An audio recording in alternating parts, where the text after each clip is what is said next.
আমেরিকার হামলার পর ইরানকে এবার পরমাণু অস্ত্র সহায়তা দেবার প্রস্তাব দিয়েছে north Korea. China Pakistan economic corridor সামাজিক মাধ্যম এক্সে এক পোস্টে এই দাবি করেছে।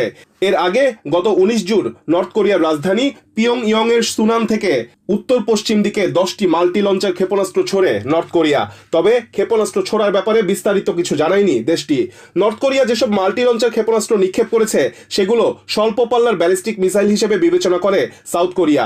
জাতিসংঘের নিরাপত্তা কাউন্সিলের রেজুলেশন অনুযায়ী নর্থ কোরিয়া ব্যালিস্টিক মিসাইল ব্যবহার করতে পারবে না, তবে দেশটি এসব নিষেধাজ্ঞার তোয়াক্কা করে না।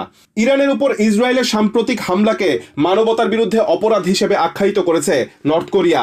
দেশটির সরকারি বার্তা সংস্থা KCCNA এক প্রতিবেদনে জানিয়েছে, এই হামলা মধ্যপ্রাচ্যে নতুন করে সর্বাত্মক যুদ্ধের আশঙ্কা তৈরি করছে।